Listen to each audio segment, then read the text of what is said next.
Mills Hayes, thank you. And for more, let's bring in our panel, Dr. Josh McConkey, Republican Lieutenant Governor candidate in North Carolina, and David Carlucci, former Democratic New York State Senator. Gentlemen, great to have you both back. David, our latest DDHQ polling average shows Al Sayed with a pretty good-sized lead over Congresswoman Stevens. Do you think this is a preview of things to come once the polls close on Tuesday? What I'm saying is, do you think you'll see it playing out similarly for the midterms? Yeah, I think we obviously have to see this leading in his favor towards the primary. But again, look, this is a snapshot in time. It's what people are feeling the day they were asked who they would like to support. There is early voting. A lot of votes have already come in.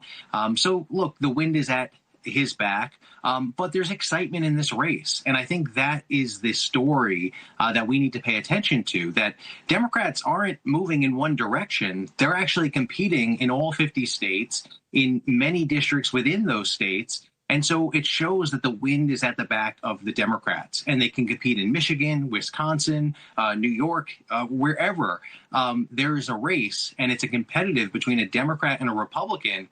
The Democrats are overperforming. So this is a good sign. It's a healthy debate to have, and one that I think makes the party stronger heading into November. Josh, we know Senator Bernie Sanders, who has endorsed Al Sayed, says that if the Democratic Socialist wins Tuesday's primary, he may turn some GOP voters to his side. Let's listen to that. The reason I think that Dr. Al Sayed will win in Michigan is that if you're a working class Republican, you know what? You can't afford health care. You know the system is broken. You are struggling to figure out how you're going to retire with dignity. If you're a working class Republican in Michigan, I think you're going to listen to what Al Sayed says. And I think many of them will end up voting for him. Do you see Republican voters siding with Al Sayed, or can Mike Rogers become the first Republican to win a Michigan Senate race since 1994, Josh? Boy, Bernie Sanders has been playing that tune for decades. And I can assure you that the more moderate voters and undecided in Michigan are not buying that. You can get away with that in New York City, but this race is going to be a fantastic train wreck that you just can't take your eyes off of.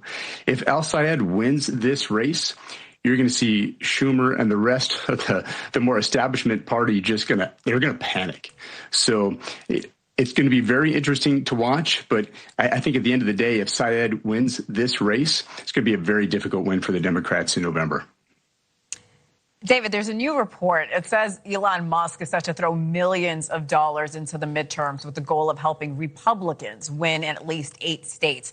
His super PAC will give the GOP a funding boost in those races. But do you think that will actually translate to votes come November?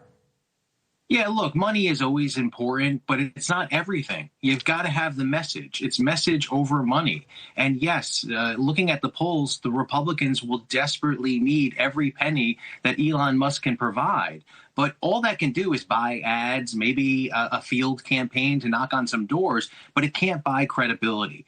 And Elon Musk, his credibility has been hurt. He's the richest man in the world, but people are skeptical when he is pulling the strings.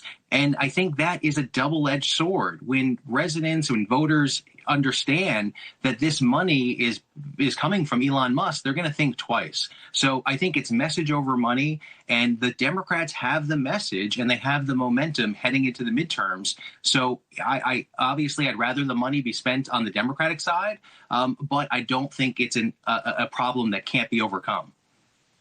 Josh, speaking of skepticism, the last time Musk publicly inserted himself into a race was, I'm sure you remember this, the Wisconsin Supreme Court election last year. His candidate lost by about 10 percentage points. Can you avoid the same results this time around if he's not the public face of these particular races? Well, lessons learned for sure. Me personally, I was outspent by over $12 million in my congressional race in 2024. And wow. You have $120 million. When that's targeted correctly, it's going to go straight into ground game, digital advertising, mobilizing low propensity voters. It's all about turnout in this midterm election. So $120 million goes a long way. David, let's move to the White House, and President Trump now threatening to push hard for the so-called anti-weaponization bill. A huge, huge topic to close out the week last week. Now, if Senators John Cornyn and Thom Tillis don't vote for Todd Blanche's nomination to become Attorney General, prominent House Republican Jim Jordan says, as far as he's concerned, the $1.8 billion fund is dead. Let's play more of what Jordan said. Todd Blanche, under oath, said it was dead. I think what he said was in the context of if they're not going to confirm Todd Blanche, then he's going to pull it back, and then he's going to renominate Todd Blanche after the election. I think he said that. Okay, if that's what the president wants to do, that's fine. What I want to get is Todd Blanche confirmed because he's doing a good job.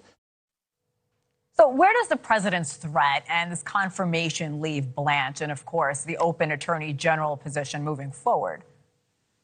Well, look, I think it's just disastrous for the president. It shows that he is losing control of a party that he once controlled with an iron fist. And now you have members just asking questions about how crazy and how out of step the president is, putting his political capital behind something like this when we have a war in Iran, when people can't afford to put food on the table and are concerned about inflation and their job prospects. And the president is spending his time trying to punish his own party. It just doesn't make sense. And this is just one misstep after the other from the president. And even his loyal followers are getting very skeptical and can only go so far. They'll follow him off a cliff, but it just how they do that is the question. Okay. But it looks like many Republican members are willing to do that. I do have to leave it there, gentlemen. Dr. Josh McConkey, always good to see you. Always good to see you. David Carlucci, we'll see you soon, guys. Thank you again. Thanks. Take care. Of course.